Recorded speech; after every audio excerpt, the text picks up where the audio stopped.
Kalau makanan kita sedap, customer mesti puas hati. Itu lebih penting dari politik dapur, Taufik. Yakin? Yakin?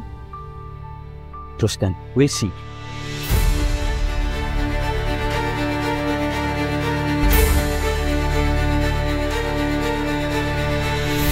Saya takkan lupakan awak. Saya janji. Jangan mudah sangat berjanji. Sebab? Sebab takut nanti tak boleh tepati. Udahlah Jasmine, oi. Hai, jangan termenung lama sangat. Jangan dikenang budak Taufik tu. Taufik tu kacang. Kacang lupakan kulit. Dia duduk dalam ofis tu sejuk-sejuk atas usaha kamu juga. Lepas dia duduk tinggi-tinggi macam gitu, engkau dilupakannya. Itu hati busuk tu. Baru hati, belum kaki tu. Dah lah tu Aziz, tak baik tau untuk orang. Dah lah Min, move on je lah. Ramai lagi lelaki yang kat luar sana layak untuk kau. Aku dah lama move on lah. Serius tak? Ya, serius. Macam aku tak kenal kau siapa Min. Bismillahirrahmanirrahim. Ya Allah ya Tuhan, kau kurniakanlah jodoh yang elok-elok, yang baik-baik untuk kawanku Jasmine ini. Yang kaya-kaya je. 7 keturunan tak habis makan. Jangan jadi keturunan yang ke-8. Takut kebunuh kawan aku seorang ni. Amin.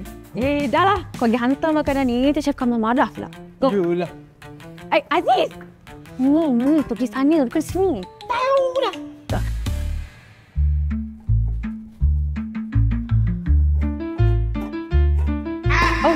Sorry. Saya tak sengaja. Saya minta maaf. Saya patut minta maaf sebab saya yang terlanggar tadi.